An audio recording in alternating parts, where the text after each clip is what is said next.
Welcome everyone to this episode of Perseus Conversations.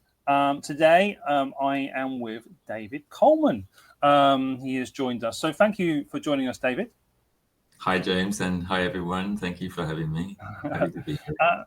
Now, of course, I think most people or most of our listeners will know of David and will know of his work, of his astrology work and of his book. But for those that don't, could you just give us a little brief introduction, David, to who you are and what you've done so far? Sure. My name is David Coleman. I have written a book called The 26 Keys, which is a book about both magic and astrology. It's really about the magic of astrology, or astrological magic. I have been teaching, discussing, sharing my experience with Franz Barden's initiation to Hermetics for nearly 25 years now online with people. And during that time, I've walked alongside many of them. Many other initiates that I've grown up with are now my friends. I've mainly focused on the astrological side of things online, but in my personal life, I've been a very dedicated teacher for people on a number of different things. I recently have been, in the last sort of 4 or 5 years, more involved with experiencer group communities, who are, for those who don't know, just newly emerging groups of people who are gathering together to share their anomalous experiences, whether those are with ghosts or spirits or other stuff that's happening to them. And people are beginning to sort of want to share this more often with each other. There's less taboo around these things being discussed, especially the UFO topic.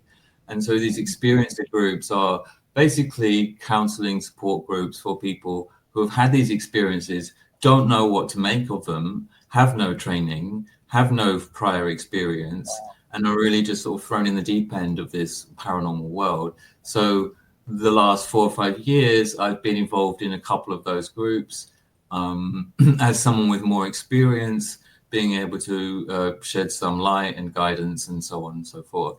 So that's really where I am at the moment, and what I've been doing. And I also every month, I write more stuff about astrology and magic, which I put up on my blog, which has been going from, I think, 2013 now, so just over 10 years, where there's a very large accumulation of material for people to read that's all free.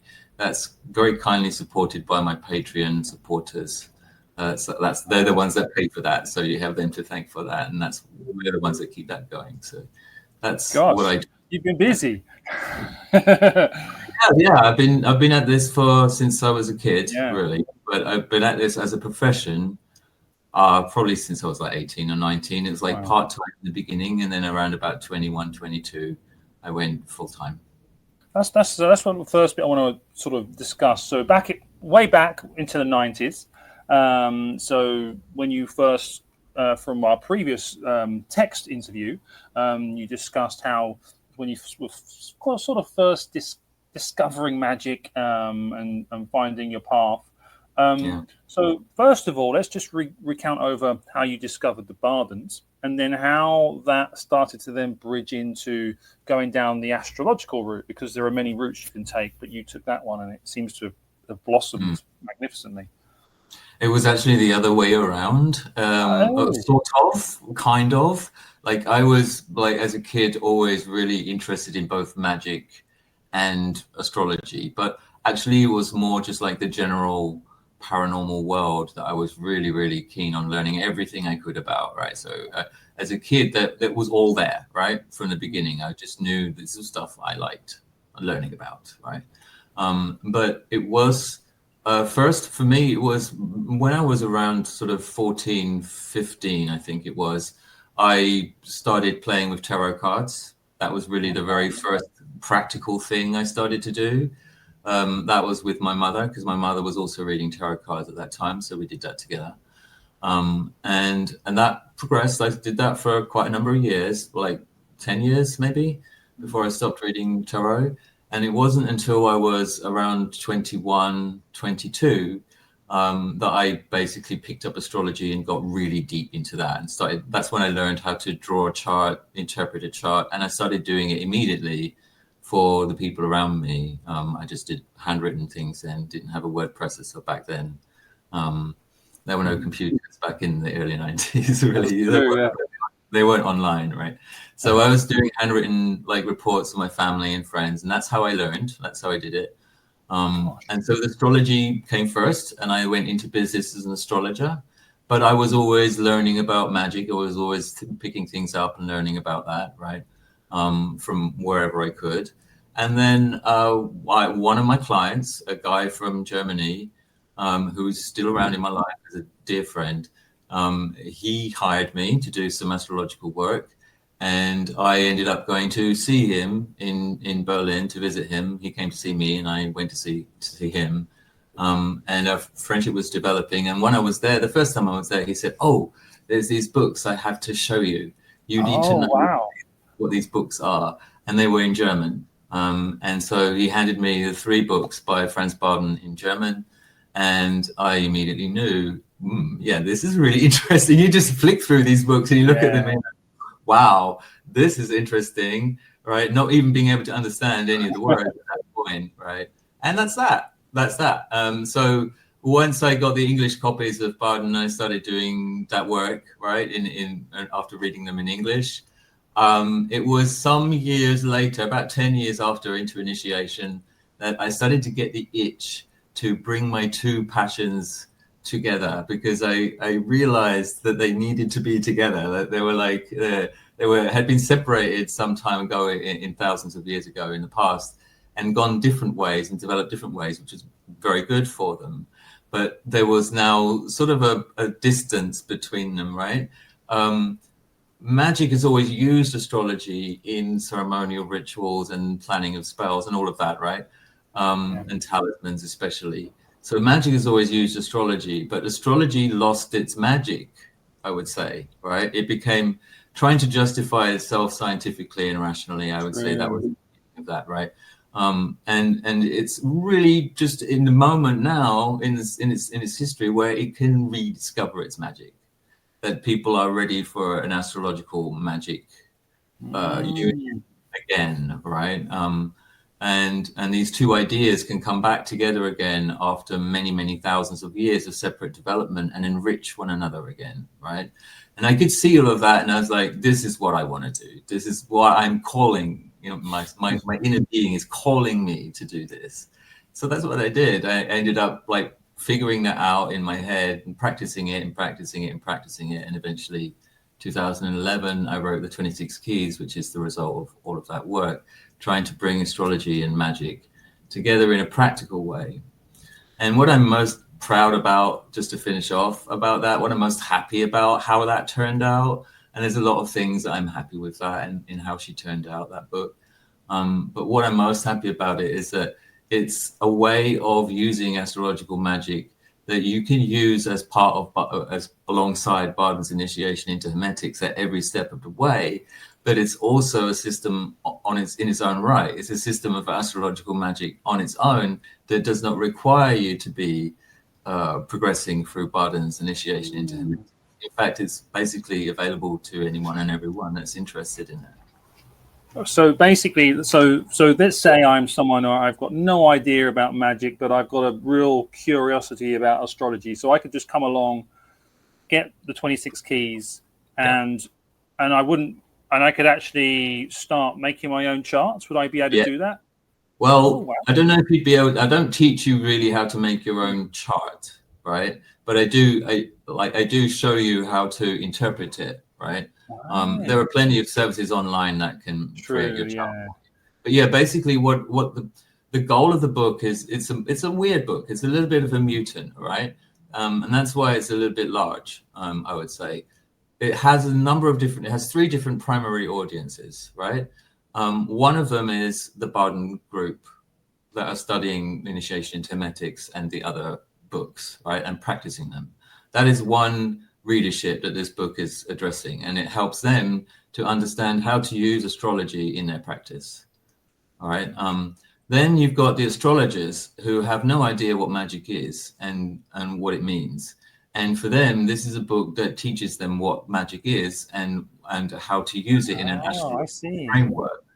And then you've got the people who are interested in both, right? Like a bit dabbling, interested in learning a bit about both and seeing how they can be related together. And that in that group, I would include people who know absolutely nothing at all about either magic or astrology and just want to learn about it from their own experience. That's the primary goal of the 26 Keys, by the way. What makes it a more hermetic book, because I am a hermetic person, is that it's based on your experience. I teach you a system which enables you to have your own experiences of the astrological energies, and in those experiences that you have, those personal experiences, you learn from those experiences, rather than going to an astrologer or reading an astrological book that says this, and this about your chart.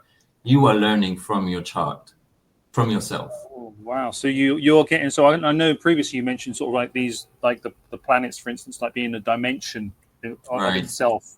So so with the 26 keys, rather than someone even if you get your chart, then you're interpreting it and thinking maybe not. You're saying with the 26 keys, it's the other way around. You're going to experience and then express. Right. You're going to experience what is there, right? You're going to experience what is there, and you're going to know exactly the right time to watch for that experience. Oh, very right? Cool. You're going to know which day, which hour, so on and so forth, or which week you need to be watching for, let's say, this Mars energy coming into your life, this Mars energy interacting with you, this Mars sphere activation, right? And so you'll know the timing window in which this is going to occur, as an example. And so you'll be waiting, looking for it. And that awareness that you have of being conscious of this is what's coming, I know it's coming, and I'm going to watch for it. This is what enables you to consciously interact with it as it's happening. I see. And to shape it, to have a conversation, a communion with that Mars energy. So as an example, with Mars energy, often you will find astrologers tell you that can create angry reactions in people under certain circumstances. That's when people get angry about stuff, right?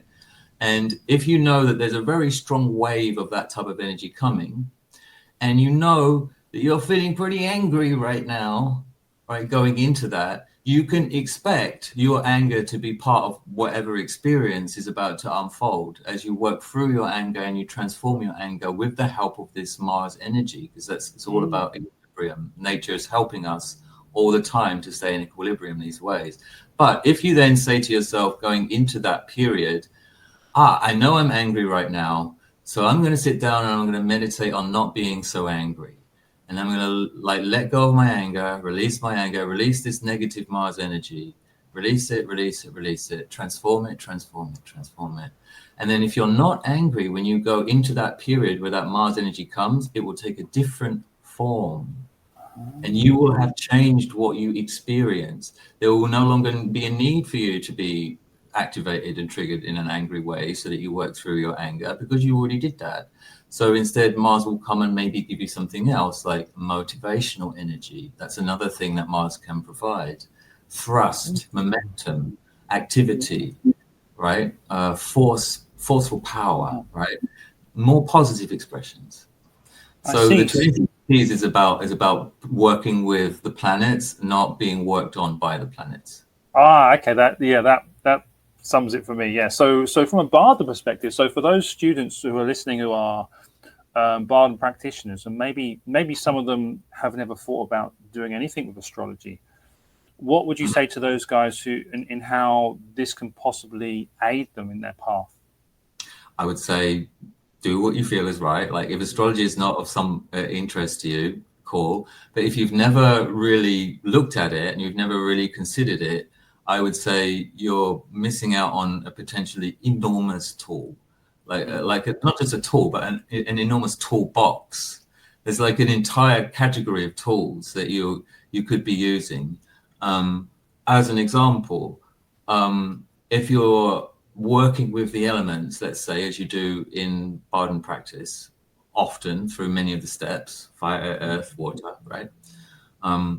You can know when a particular element that you're trying to train yourself up into more effectively, you can know when there's an ambient atmosphere of that element around you.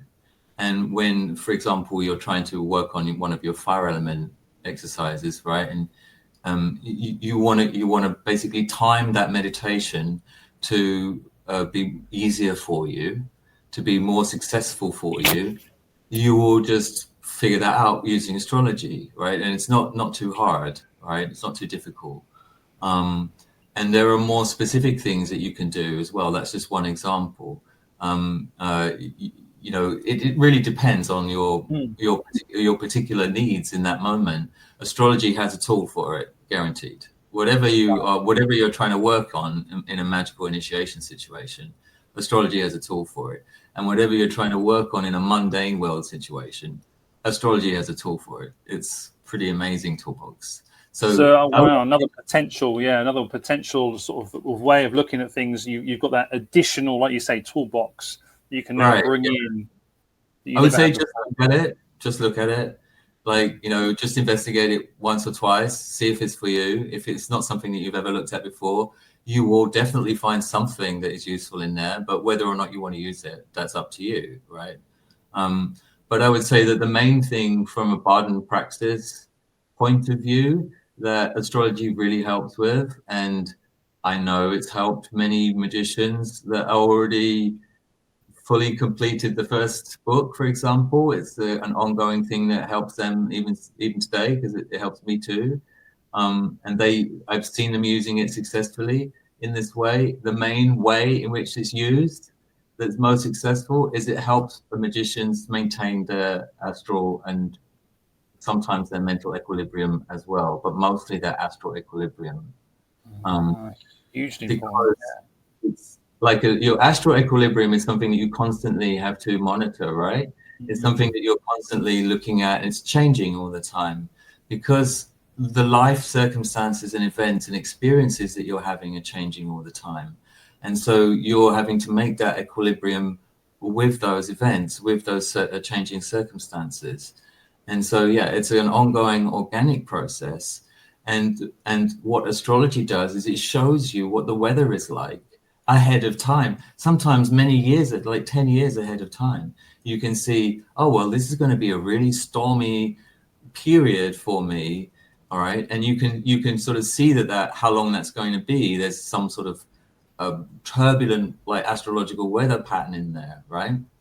And so you can also then decode that and interpret it and say, what does this mean for my equilibrium? What will I need to be? What will I be dealing with? Right? What kinds of things will I be dealing with? Right? And that can be shown by astrology. You might be dealing with relationship issues. You might be dealing with financial issues or health issues, and those general things are very clearly read. So you can see the general weather pattern. Pretty specific. Right. It's it can be very specific. Like I've seen like amazing interpretations made by very clear-headed, clairsentient astrologers, right, about people's future. It can be very, very clear, but there's a lot of psychic ability in that, right? Astrology is just basically working with symbols, and the interpreter is the one that interprets them either correctly or incorrectly. So what it helps with mostly is the astral equilibrium, because if you can see what you're dealing with ahead of time and be prepared for it when you know it's coming, like that's a significant advantage in being able to deal with the flow of things around you and maintain your equilibrium. This is huge. Yeah, you can be forewarned and be ready for what comes. You might not be able to change the thing, but you can definitely change your reaction and preparation. Yeah. And when you change your reaction, you change the way that the energy manifests. That's the thing I was talking about with Mars and anger, right? Yeah. When you shift to the way you approach something, when you shift your awareness of something, you shift the manifestations that come from that focus. Wow. So for because I've looked at astrology, I've never been, I would say, like it's never been my main thing. But I must say, over the past, in recent years, I've definitely, because I've been exposed to more and more practitioners, and I've seen more and more of their use of astrology, and I've come in from, oh, there must be more to this as well, So I'm delving in more to what you've written in the past and what other practitioners have done in the past. But would you say, and excuse my ignorance here, would you say there is a big difference in terms of the approaches to astrology, or is it very much based upon the individual practitioners? We would say their psychic ability, their magical ability, their general astral equilibrium. How does that work? There is, like, astrology is like as big, at least as big a rabbit hole as magic is, right? Okay. So if you're someone that's basically like coming into astrology for the first time and wondering how big it is, there's no end to it. It's like an endless rabbit hole. You go down and you go down this path and this path and this path. There are different types of astrology. For example, we're talking here about Western astrology, what's typically called Western astrology, but there's other forms of astrology. There's a Chinese zodiac, for example. There's a Hindu, like an Indian system of astrology, Vedic system of astrology as well. It uses a different zodiac, right? Wow. So, like, the astrological symbols are varied as well. People use different objects now. We have like a number of different asteroids in the solar system, for example, that we're naming one after another. Thousands. These are now included into the readings. Yeah, you'll find astrologers that are using the asteroid named after Hillary Clinton in your chart, and they'll delineate from that what your relationship to Hillary Clinton is like, how you view her, and what effect she has on your life. And there's all this crazy stuff happening in astrology right now. It's a hugely experimental field, giant, and it's very exciting because we're making all these new discoveries. Okay, so that's one thing to say about it. It's like, it's bigger, it's getting bigger. Like the rabbit hole is getting bigger. And really, so one thing I would say about it as a magician is that all of the systems are valid. They are all valid because all the systems are made valid by the practitioners and by the quality of the practitioners. And by that, I mean, the quality of the practitioners is fairly obvious, right? Like a skilled astrologer is really good at interpreting things, right? But what I mean by the first point is just the astrologers themselves, the people interpreting the chart, making them effective, is that's who we are all. We are all magical, creative beings that have these perceptions of time and space and other realms. We have them all going on all the time. We're like a collection of powerful magical states of awareness. That's what every single human being is. And what astrology does is it just provides an excuse. It's like a tool, like the tarot cards are. They're just like a mirror for our inner knowing, for what we already know. And the symbols reflect that meaning, that significance to us and allow us to perceive it, right?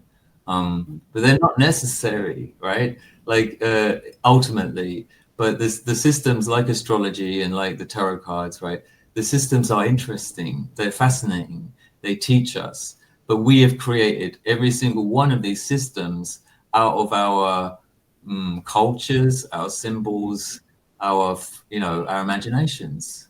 But the fundamental principles behind them, like the fundamental principle of astrology being as above, so below, what you see out there within the solar system, out there in the solar system, is also what is within you, in your inner being, right, inside of you.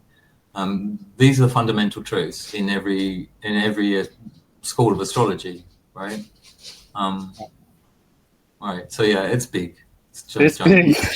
It's big, and very much, yeah, the quality of the practitioner. Wow. Yeah, So let me ask then. So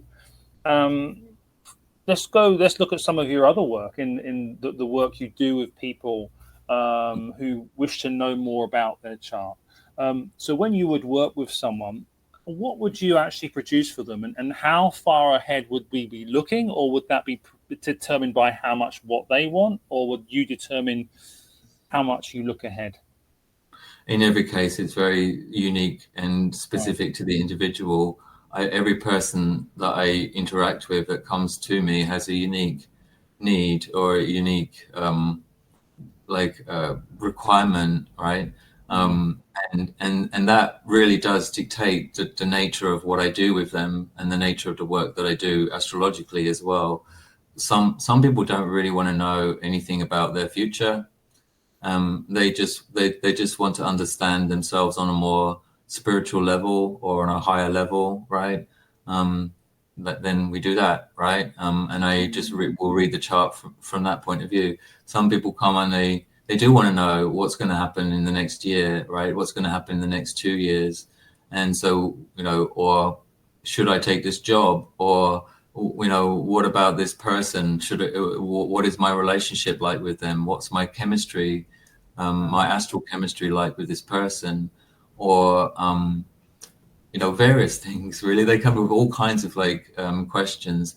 But as I said, a lot of the time recently, like the last 4 or 5 years, I have seen a really growing number of people coming to me saying, I'm having these weird experiences. I'm having these strange things happen to me and I don't understand them and I feel really lost and frightened. And I would like you to help me to understand, A, why these things are happening, B, how I can protect myself if I need to protect myself, and C, whatever else you can teach me, right? So I'm seeing a lot more people coming with those kinds of reasons. So those people you mentioned, like you mentioned before, so they might not be coming generally for astrology. They're just sort of having, Right. things that they've never experienced before, and they know you have insight into this. Yeah. It's like you have to put yourself in the position of someone like that as to why they would come to an astrologer, right? You are like, as an example, this is a common example, right? Everyone will recognize this story from films as well. You're driving along the road one night, you see a strange light above the road. It's got a beam of light. It shines down on you. You have missing time. You wake up on the side of the road sometime later, or in your car sometime later. It's like, what happened? You go and have hypnotic regression. Some weird stuff comes out of the hypnotic regression. You're like, what the hell is going on in my life, right? I was just on my way to the bar, right, for a drink when this was happening. Like I've never thought, had anything like this happen to me, right? You go, what's going on here? I've got aliens coming down and abducting me from my car. Who should I talk to? I'll talk to the astrologer, like the person that knows the weird stuff to do with the stars. we are the weirdos that know stuff about the stars, right? So you get people come for that reason. You get also people like, oh, we've got poltergeist activity, we've got ghosts, we've got hauntings. I think we're cursed. Can you tell me anything astrological about this, right? So astrology is it's really cool that astrology has managed to do this, because it sort of stayed on the stage, right? Where they separated, like magic sort of shuffled off into the shadows a little bit, right? Went under the ground, all the mystery schools vanished and went under the ground. Research later, right? But it hid away. And astrology tried to stay mainstream, right? Because it was choosing the kings and the queens, and when they would be coronated and when they would be born and all of that. It was institutionalized. And so they couldn't really get rid of it, the church I'm talking about, right? So they couldn't really eliminate it from society. So it stuck around. And as a result, it's got this semi-legitimacy in the world. It's more of an entertainment thing, that semi-legitimacy at this point. No one really kind of believes in it in that sense. The few people do now, right? But there's a lot of people that read their horoscopes every day and don't really believe in it. And that's just like an entertainment form. That's right? true, yeah. Because it's managed to stay mainstream, right, in the middle of people's vision, it's got this ability to sort of be a gatekeeper for people who have had really far out experiences, because they are aware of astrology, so they go, oh, I'll talk to the astrologer about it. He'll know. So it allows them to find a way to get help. Well, especially for those people. I mean, I remember I went to years ago when I was in the UK. I went to some of those kind of meetings, and you'd have people doing the presentation who, who a couple of years previous would be someone who wouldn't believe in any of these kind of things in the slightest. But like you say, you know, they were driving and home at 10 o'clock at night, and then the next thing they know, it's 3 a.m.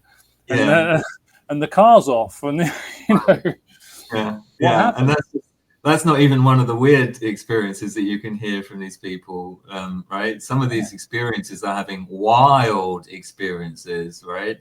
Where they're having experiences where I was taken out of my body and I was floated to another like dimension and another time, and I met all these beings and I had no idea what's going on, and you're like, whoo. And as a magician, you can recognize in what they're saying, there's a lot of what they report is a misapprehension of what they've experienced because they're not trained to be able to perceive it correctly. But you can recognize a lot of what's going on, right? As a magician, you're like, oh, I recognize these beings. I know what these beings are, or roughly what they are, right? Wow. So yeah, there is that side to it too. It's not just the astrology, but the magical training that I've had, and allows me to help these people too.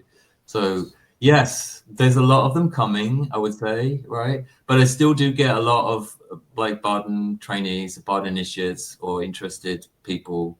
I recently had a young girl come to me for the first time, a young 20-year-old girl, and say, hey, I've just met you and I've just heard about you. And I told her about Barden, and she was like, oh, this is really interesting. I'm going to read this. So there's that sort of stuff happening too with younger people picking up the book. It's great. Wow. So to these groups of people coming along, that you know, more and more people sort of having these weird situations. So have you seen that? Has that kind of been increasing over the years? Is like more so now than previously? When I joined the first group, which was the Experiencer group, it's called a group called the Experiencer group, and it's active now. I was a founding member of that group. I was invited to be a founding member of that group because of my own experience, and so I was invited in to be part of that group from the very beginning. And the groups are basically like you join, right? And there are like weekly meetings that are anonymous, right? In many cases, you don't have to show your face, and people gather like any kind of meeting. They gather to talk about their experiences one at a time and share insight and thoughts about that, right?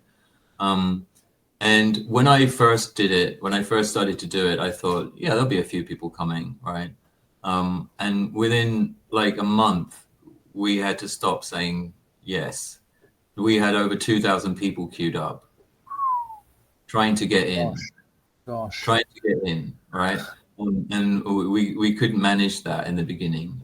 And so we basically had to start gatekeeping and turning people away because we didn't have the capacity for it. And we reached out to others, asking them to create similar groups so that they could take off some of this weight, right? Some of this for people that were waiting to get in. And that actually started to happen. More groups formed. So yeah, I would say I was very surprised by the sheer volume of people that were needing some help or some guidance for anomalous experiences that they had had. And when I sat in the sessions for several months, and I can't tell you anything about them because they're all private. But the sheer number of the variety of experiences and the extraordinary nature of these experiences that people were reporting and were clearly corroborated by others in many cases as well. They were witnesses. Were just incredible. And I'm not just talking about UFO related stuff. There was some of that, but I'm talking about everything under the umbrella of what Barden talks about in his books, literally, and more besides. So there was a huge amount of variety in it. That's amazing, isn't it? People that are having these, you know, it's interesting, isn't it? How some of us can do everything over the years to sort of get a glimpse, and then other people get a whole download in one go when they weren't even looking for it. So it's so interesting the way, or as a catalyst maybe for something else to come. Well, there's definitely an awakening going on. Absolutely. I don't think there's any astrologers anywhere in the world that don't agree with that. There's a rising up of consciousness, an awakening of consciousness. Well, talking about that, your blog, you do a huge amount of writing on that, thanks to the patrons. Now, just one of your updates is usually pretty big, and you usually look at things, patterns, things that are coming, things that are coming along the way. So, is there anything you can tell us about, or that you'd like to share? That is, maybe we have to go to the Patreon, but about this year and what is coming, because it definitely does feel for me a bit of a strange year so far, and weird things are happening. So, right. Is there anything on a bigger scale that you can talk about? Oh yeah. If you go, I'll start by saying this. If you go to Journeys in the Astral Light, which is my WordPress blog, you'll find that I've done a forecast for this year earlier. I did it in January or December. So there's a forecast up for this year that you can read that gives you a general overview of what the astrology is like this year. And I do that every year at the beginning or the end of the year. So yeah, you can look that up, and then I will link that in the show notes then for this show. Right. Thank you very much. And again, thank you to the patrons of Journeys in the Astral Light who provide the financial means for me to keep that site open. And there's now over 1 million words on Journeys in the Astral Light on the topics of magic and astrology and various other things in between for people to read. And I would like to say just at this point, I'm very happy to be the librarian of that site. It is a sprawling site with some articles are 20,000 words in length. The average length is about 7,000 words, I think, for each month. And there's a large number because there's one every month. So I'm happy to be like the archivist who tells you what articles of interest you might want to look at. If you have a particular topic that you want to know about, just write to me and I'll point you to the right articles. I can do that, right? So yes, this year we're in the beginning of a huge shift. All right. The astrology of what I would call the coronavirus era. So the last 5 or 6 years, but also going back to like 2016, the American election year, and the Brexit year, that overall astrology is resolving itself at this point, and what's emerging is a new pattern that's going to be with us for 6 or 7 years. So we are in a transition year, right? Mm-hmm. And we will see in most transition years where major patterns like these are resolving, we will see some themes to do with the old pattern and some themes to do with the new emerging pattern, right? Or patterns. And so the old themes that we're seeing emerging are mostly to do with the financial world, right? And the financial pressures that the economic world has been going through a lot of change. And with the themes that we've seen in the last years of issues in government, accusations of corruption, and so on and all of that, right? These things, we're going to see more of that this year, and they're going to kind of come to some sort of head or conclusion because they're wrapping up, right? So they're going to be quite intensive, right? But the really interesting thing is the other themes that are emerging, which are much more Aquarian, by which I mean they are futuristic, they are science fiction type themes, right?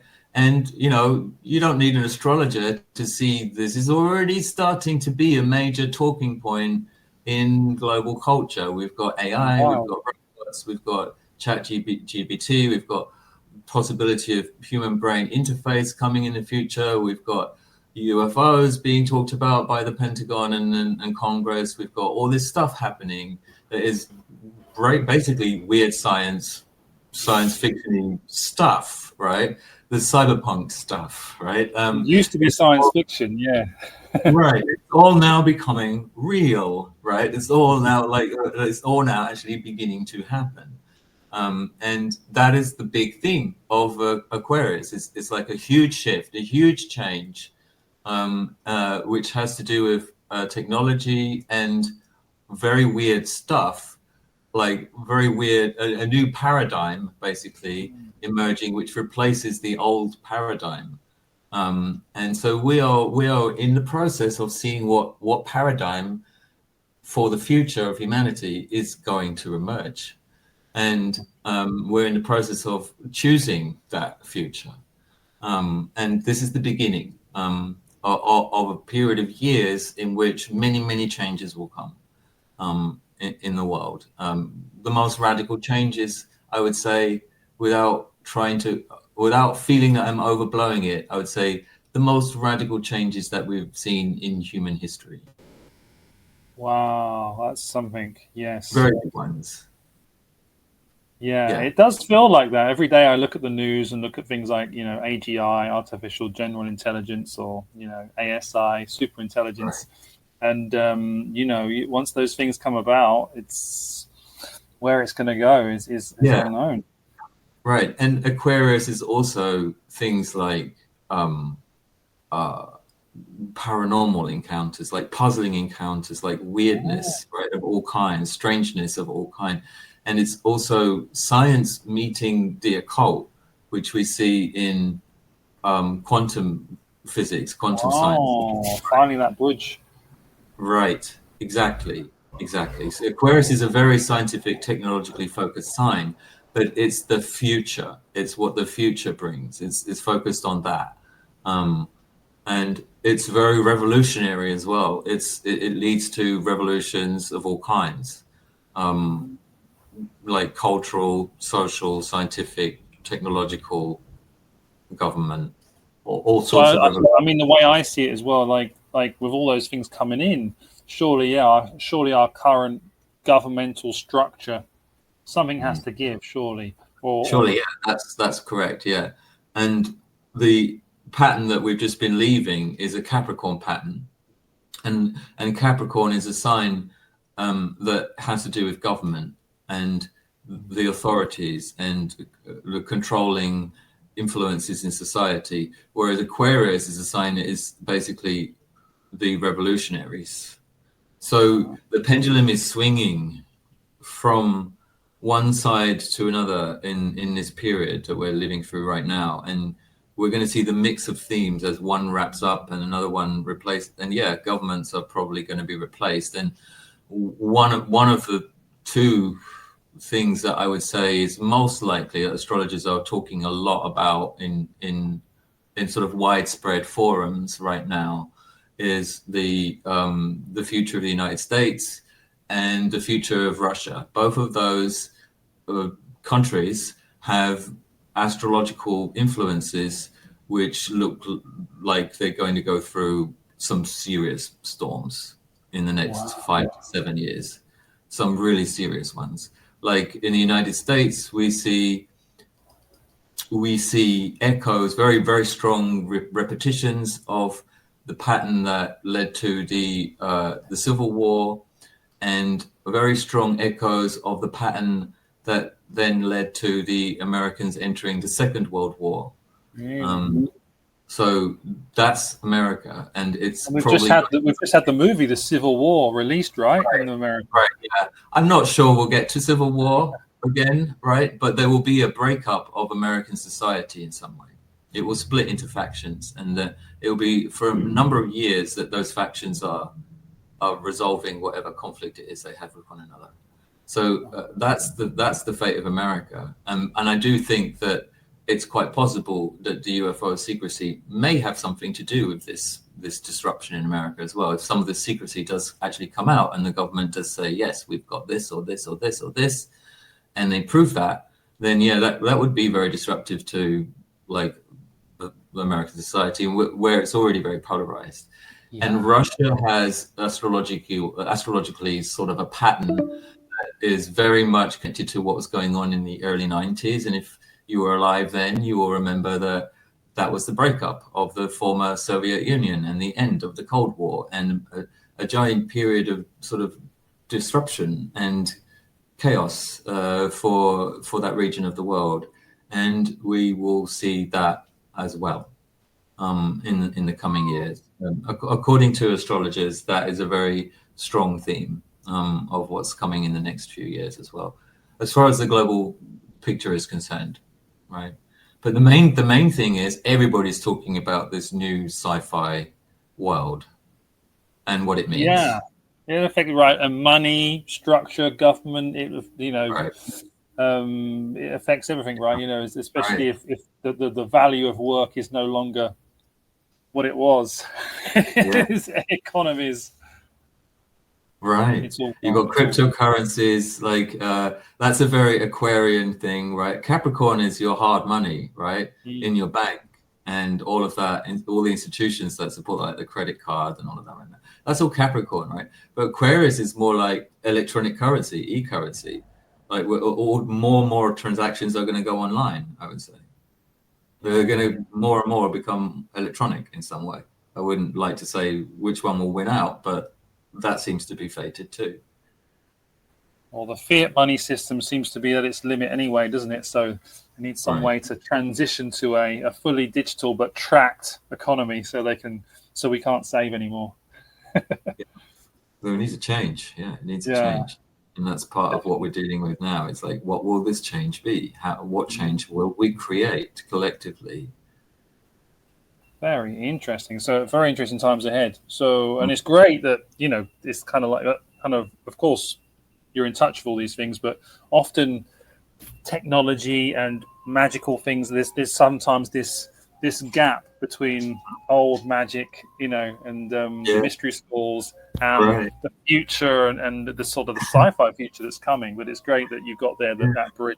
Astrology says that it's definitely closing. I mean, if you look at quantum biology, that's fascinating. What they're only just beginning to learn about plants and how plants grow. That they're using quantum tunneling to figure out which way to grow, which is the best direction to grow, right? What's over there? Is there a wall over there? Quantum tunnel in that direction and figure it out. And then, okay, I'm not going in that direction because that's blocked. They're doing this, right? So like, that's intelligence, right? Like beyond what we've previously given them, right? So yeah, science is really moving in on these occult areas, on these magic areas. Amazing. Yeah. Wow. David, we could probably have you talk for hours because there's so many things you could mention. We have such great talks. It's so good. Yeah.